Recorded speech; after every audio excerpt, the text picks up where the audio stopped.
제9회 국무회의를 시작하겠습니다.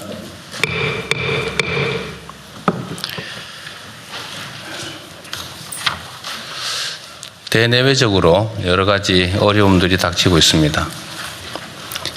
우리는 자주 위기를 겪습니다. 그리고 우리는 위기는 기회다, 이런 말도 자주 합니다. 위기가 닥쳤을 때 그 위기를 제대로 이겨내지 못하는 것은 무능한 것이겠죠. 위기를 극복하는 것은 당연한 것입니다. 위기를 기회로 만드는 게 진짜 실력입니다. 위기가 닥치면 변화를 수용할 마음의 준비가 갖춰지게 됩니다. 소위 말하는 기득권도 저항하기가 쉽지 않게 되죠. 그래서 이 위기 상황을 기회 요인으로 바꾸는 것, 이게 정말로 우리가 해야 될 일입니다. 현상이라고 하는 건 매우 복합적이어서 그 안에 위기적 요인, 나쁜 요인과 또 기회적 요인이 뒤섞여 있는데, 기회적 요인, 좋은 측면이 많은 것을 보통 우리는 기회라고 말하고, 나쁜 측면이 많은 걸 위기라고 말하죠. 국면이라고 하는 것은 우리가 어쩔 수 없는 외부 요인, 그리고 어쩌면 자연재해 비슷한 것일지도 모릅니다.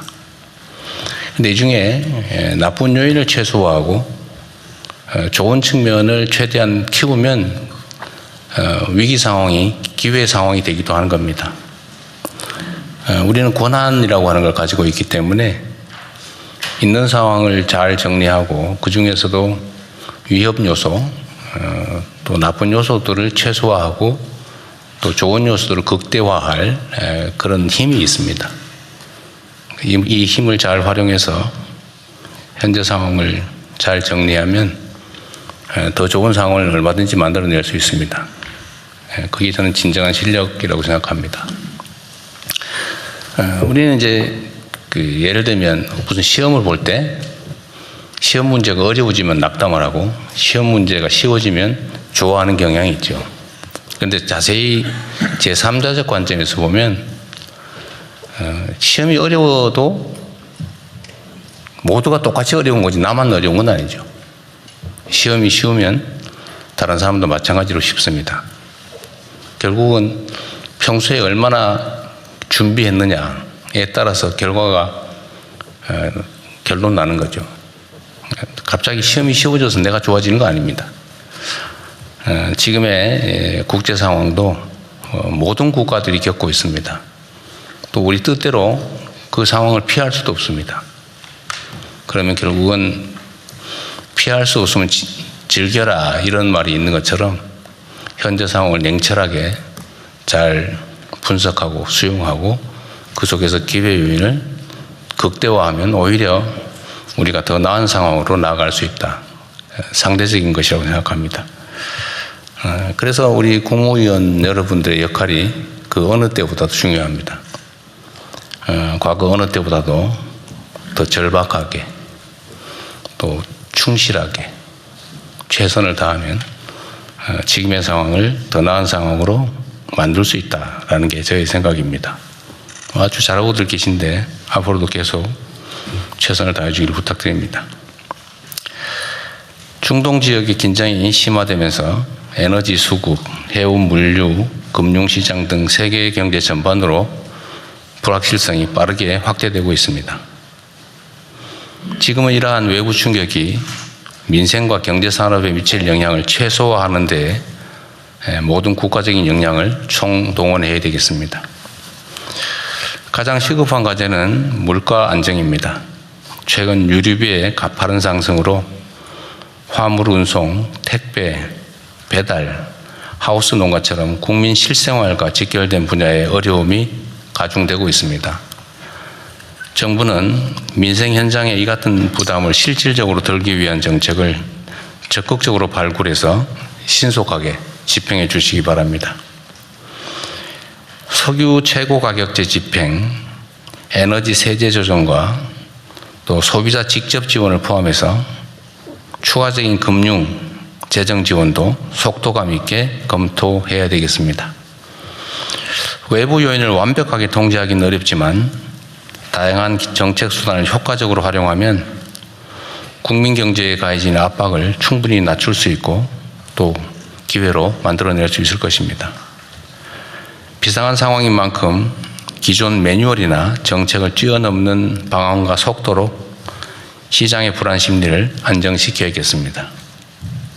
어떤 상황에도 국민의 삶이 흔들리지 않도록 또 더 나은 상황으로 개선될 수 있도록 기민하고 선제적인 대처를 당부드립니다. 어제 새벽 UAE에 체류하던 우리 국민 203명이 전세기로 귀국한 데 이어 오늘 새벽에는 카타르 비상항공편으로 우리 국민 322명이 무사히 입국했습니다. 환하게 웃으며 인사하는 귀국 국민과 가족들을 보니 저도 안심이 됩니다. 외교부의 노고가 컸는데 수고가 많으셨습니다.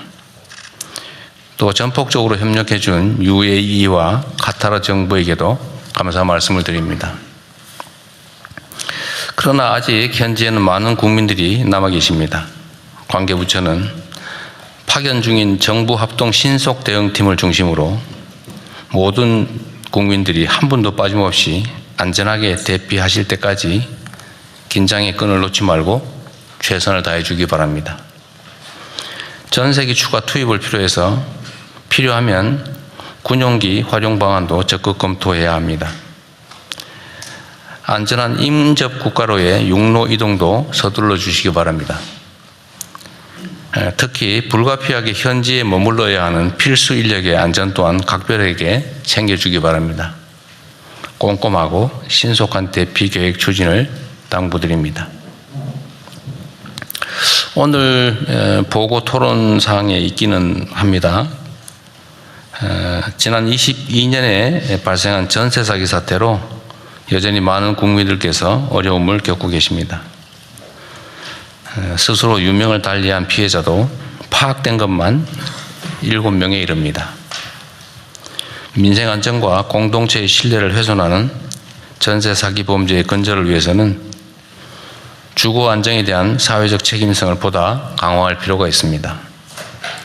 주택 관련 정보 공개 확대, 세입자의 대항력 공백 축소, 중개사 책임 강화 등 제도 개선을 차질 없이 추진해야겠습니다.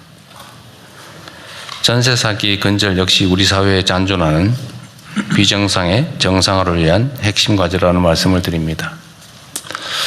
그리고 각 부처 소관 업무 중에 아마도 우리가 좀 정상화해야 될 과제들이 상당히 있을 겁니다.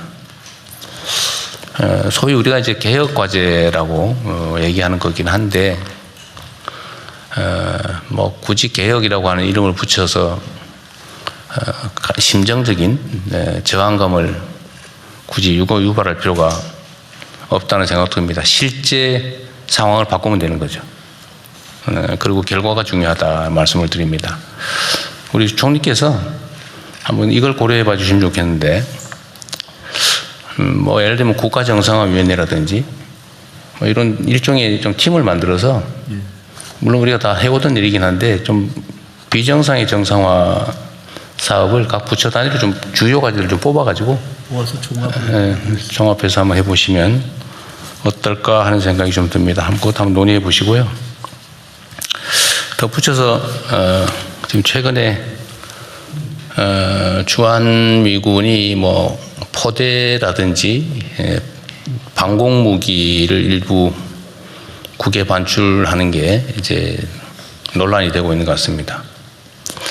우리 정부 입장에서는 이제 주한미군의 역할이 한반도 안정과 평화에 전적으로 기여하기를 기대하고 또 지금까지 그래 왔다고 생각합니다. 근데 상황의 전개에 따라서 또 주한미군이 자국의 군사적 필요에 따라서 일부 방공무기를 반출하는 것에 대해서 우리는 반대 의견을 내고는 있지만 또 우리 의견대로도 전적으로 관철할 수 없는 것도 엄연한 현실입니다. 그런데 하나 생각해 봐야 될 것은 그로 인해서 우리 대북 억지 전략에 무슨 장애가 심하게 생기거나 그러느냐라고 묻는다면 저는 전적으로 그렇지 않다라고 말씀드릴 수 있습니다. 우리가 객관적으로 볼 때 대한민국의 군사 방위비 지출 수준은 전 세계적으로 봐도 매우 높습니다. 그리고 우리의 국방비 지출 수준, 총액 수준이 연간 국방비 지출 수준이 공식적으로 보면 북한의 1년 국민 총생산의 1.4배에 이른다는 통계도 있습니다. 우리의 국방비 지출이 북한의 연간 GDP보다 1.4배가 높다 그런 얘기죠. 그리고 객관적으로 국제기구가 평가하는 군사력 수준도 전 세계에서 5위로 평가될 정도로 대한민국의 군사 방위력 수준은 높습니다. 객관적으로 비교하면 북한과 엄청난 차이가 있죠, 실제로. 물론 거기에 이제 북한 핵이라고 하는 특별한 요소가 있기는 합니다만 재래식 전투 역량, 군사 역량으로 따지면 비교할 수 없을 정도로 압도적이다라는 건 분명합니다. 사실은 국가 방위는 국가 단위로 스스로 책임져야 되는 거죠. 어딘가에 의존하면 그 의존이 무너질 경우가 있죠. 그럴 경우 어떻게 할 겁니까? 우리는 언제나 최악을 대비해야죠. 국방비 또는 군사비 지출도 사실 마찬가지입니다. 당장의 전쟁이 벌어지기 때문이 아니라 혹여라도 있을 만약의 사태를 대비하는 것이죠. 그런데 혹여라도 있을 외부적 지원이 없을 경우에 그럼 어떡할 거냐를 언제나 생각해야 됩니다. 가능성이 매우 낮은 우리가 전쟁에 일상적으로 대비해야 되는 것처럼 국제 질서의 영향에 따라서 외부의 지원이 없어질 경우, 우리의 뜻과 다르게, 우리의 의지와 다르게 그럴 경우는 얼마든지 발생할 수 있죠. 그럴 경우에도 우리는 자체적으로 방해할 수 있는 소위 자주 국방 역량을 충실히 갖춰야 되고, 저는 우리의 국방비 부담 수준이나 또 대한민국의 방위산업의 발전 정도, 또 국제적 군사력 순위나 뭐 이런 객관적인 그 상황, 거기다가 우리 국군 장병들의 높은 사기 그리고 책임감 이런 것들을 고려하면 국가 방위 자체에 대해서 우려할 상황은 전혀 아니다. 또 그렇게 만들어야 된다 이렇게 생각합니다. 전혀 우려하지 않으셔도 된다 이 말씀을 한번 드립니다. 이상입니다.